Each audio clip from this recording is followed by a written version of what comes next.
The night started with such hope, but it quickly spiraled into something I hadn't expected. I thought I was doing the right thing, trying to fix whatever had been slipping away in my marriage. But as the night unfolded, I realized that I was trying to fix something that couldn't be fixed with gestures or hard work alone. My name's Phil, and I've always been the type of person who believed in hard work as the solution to everything. If things were broken, you work harder to fix them. It was the way I was raised. So when things started feeling off with my wife, I dove into work even more, telling myself that if I just kept grinding, everything would eventually fall back into place. I spent long hours at the office, focused on deadlines, deals, and getting ahead. But when I came home at night, I felt distant from her. Still, I told myself it was worth it. Everything I was doing was for us. For her. For our future. We'd been married for 2 years. 2 years where I thought everything was fine, and maybe it was. But lately, she'd seemed distracted. When we were together, the spark wasn't there. At first, I brushed it off. Maybe she was just tired. Maybe she was stressed. I told myself it was just a phase, that we were just getting used to married life. But I knew deep down something was wrong. I started to question if love really was enough. I believed that working harder, trying harder, would solve everything. But was I wrong? I wanted to fix things. I had to fix things. So I planned a romantic dinner, something simple but meaningful. I cooked her favorite meal, chicken parmesan with garlic mashed potatoes. It had been months since I made it. I set the table with candles, dimmed the lights, and put on a playlist of the slow songs she used to love. I wanted to show her I was still here, that I saw her, and that I missed what we once had. When she walked in, her eyes widened with surprise, and for a brief moment, I thought maybe she was touched. She kissed me on the cheek, sat down, and smiled. We ate, and for the first time in a long while, we had an easy conversation. She complimented the food, joked that I was secretly a better cook than she was. She laughed. It felt like the beginning of something, a way to reconnect, but that moment didn't last. The wine started flowing, and after a few glasses, she loosened up. I didn't think much of it at first, but then she set her glass down, looked at me, and said something I'll never forget. "You're a nice guy," she started, her voice slower, more relaxed. "You make sure I'm okay. That's why I'm here with you." I froze. My stomach churned, but I kept my voice steady. "What do you mean?" She looked at me, almost as if she was casually telling a story. "I've never really been attracted to you. Not in that way." The words hit me like a freight train, but she didn't stop there. She leaned forward, resting her chin on her hand, as if we were having a normal conversation. She started describing the kind of man she was really attracted to. Someone rougher, someone who didn't play by the rules. The complete opposite of me. I could feel the sting of her words, but I wasn't prepared for what came next. And then, she dropped the bombshell. It wasn't just a random thought. It wasn't a casual complaint. She looked me in the eye and admitted it, and in that moment, I felt everything I had worked so hard for slip away. "I can't stop seeing other men," she said, barely more than a whisper. The room seemed to spin around me. The woman I had loved, the woman I had worked for, the woman I had sacrificed so much for, had just admitted that she was with other men. And at that moment, I realized everything I thought I knew about love and commitment was a lie. I sat there, listening as she confessed, unable to fully process what was happening. She was talking about how she'd met him, my type, she said. I just couldn't resist. And just like that, one thing led to another. She trailed off, but I didn't need her to finish the sentence. I already understood. I nodded along, feeling like a fool as the woman I had loved poured out truths that shattered me. My chest felt heavy, like I couldn't breathe, but somehow, I managed to keep my face calm, my composure intact. On the outside, I was a picture of serenity, but inside, something inside me snapped. This wasn't an apology. It wasn't even regret. No, it was a drunken justification, a way for her to try to make me understand why she betrayed me. And at that moment, I realized something crucial. I didn't need to yell at her. I didn't need to fight. I just needed to let her finish, hear the rest of her excuses, and then decide what to do next. When I went to bed that night, I knew, deep in my bones, there was no going back. Her words kept replaying in my mind. How I wasn't her type. How she stayed with me because I was a nice guy. How she found what she wanted elsewhere. It wasn't just the betrayal that stung. It was the casual way she admitted it, as though it was no big deal. Lying there in the dark, hearing her soft snores, I felt no anger, just a strange clarity. Fighting with her wouldn't change a thing. She'd already shown me who she really was, and I believed her. Confronting her would only give her the satisfaction of justifying her actions. She didn't deserve that. She didn't deserve a fight. She didn't deserve closure. She deserved to feel the weight of her actions, to experience what life without me really meant. By the time the sun came up, I had made my decision. I wouldn't be there when she woke up. I'm not a man who acts impulsively. When I make a decision, I act with precision. I got up that morning like I always did, quietly, deliberately, without any hint that anything was wrong. But this time, I wasn't coming back. The first call I made was to my lawyer. I instructed him to prepare the divorce papers, to include everything I needed to ensure my life was fully separated from hers. Then, I called my accountant. A sharp man, he got to work immediately, liquidating my shares in our jointly owned investments. By the end of the day, my accounts were emptied, and I had full control over my assets. No more ties to her, no more shared investments. Next, I called my family. I didn't give them all the details, they didn't need to know. But I made one thing clear. Don't entertain her. Don't share any information about my whereabouts. If she calls, tell her nothing. I wanted her to feel the full weight of what she had done, without anyone there to cushion her fall. Finally, I left a message for my lawyer to deliver when she inevitably tried to reach me. I knew she would. The message was simple. She'll get the divorce papers soon. No explanations. No apologies. Just the cold, hard reality of what she had lost.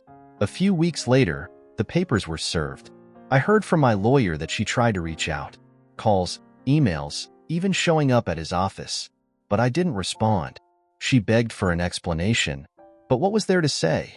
What could I possibly explain to her that she didn't already know? At first, she didn't want to sign the papers. She hesitated, dragging her feet. Maybe she thought she could somehow salvage what we had. Or maybe she just didn't want to lose the stability I provided. But when she saw the financial settlement, she caved. I wasn't surprised. After all, she'd always prioritized herself over everything else. And just like that, the chapter of our lives together was closed. When I walked out of that marriage, I wasn't thinking about her. I didn't care what would happen to her. All I wanted was to be free from her lies, her disrespect, and the complete lack of care she had shown me as a person. I thought, let her have the life she wants. And for a while, it seemed like she did.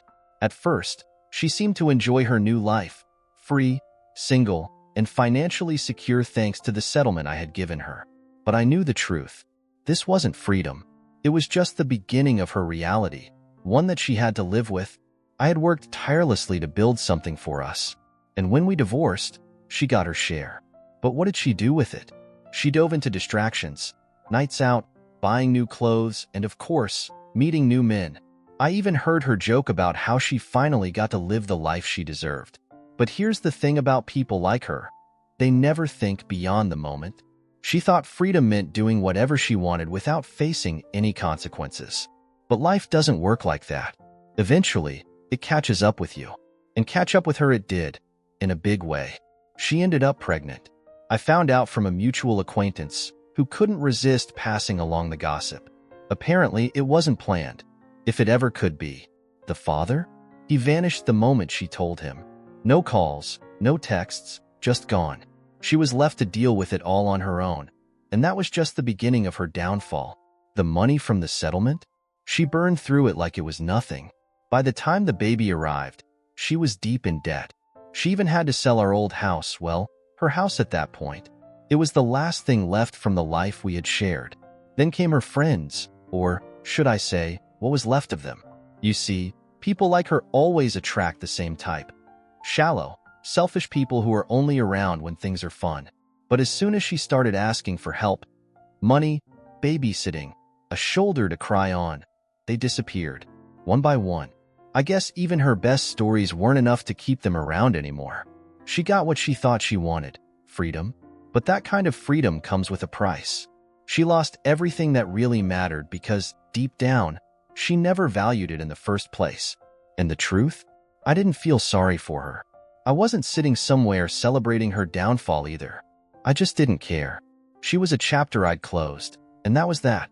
Some people think they're escaping something, but really, they're just running straight into a wall.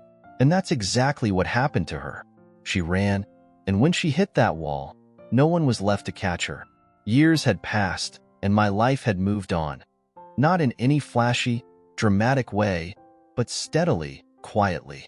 It wasn't perfect, but it was mine. And then, one day, she found me. I was sitting at home, reading a book by the window, when the doorbell rang. I wasn't expecting anyone, but when I opened the door, there she was. She looked the same. Not bad, but definitely put together, carrying herself with that confidence I had once admired. Her eyes met mine, steady, searching, almost like she was waiting for me to react.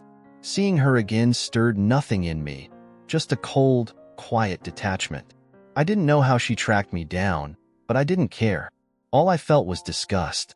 She stood there, staring at me for a moment, like she was waiting for permission to speak. I didn't give it. Finally, she started talking, her voice cracking as she spoke. "I've been trying to find you for years," she said, her voice low and shaky. "I needed to tell you how sorry I am. I made a mistake, a terrible mistake, and I've paid for it every single day since." She paused, waiting for me to say something, but I didn't respond. I just leaned back against the door, watching her squirm. "I thought I could have everything," she continued, her hands trembling as she clasped them together. "I thought I could find excitement somewhere else and still keep you. But I was wrong. I didn't realize what I had until it was gone." Her words spilled out, desperate and messy. She told me about how her life had fallen apart. Failed relationships, mounting debt, loneliness. She even admitted that she had ended up pregnant and alone. She looked at me, tears streaming down her face, and said, "Please, I need you. I've never stopped needing you." I leaned forward, locking eyes with her. I wanted to make sure she understood that this wasn't a conversation. It was the end of one. "You made your choice," I said, my voice calm but firm. "You were never attracted to me, remember? I wasn't your type, so go find your type and see if he wants you now." She flinched as if my words had physically struck her, but I didn't stop there. "I don't care what you regret. I don't care how much you've suffered. That's your burden to carry, not mine. Don't ever show your face to me again." I stepped back, closed the door, and walked away without a second thought. I didn't need her explanations, her apologies, or her regret. That part of my life was over, and there was no reason to reopen it.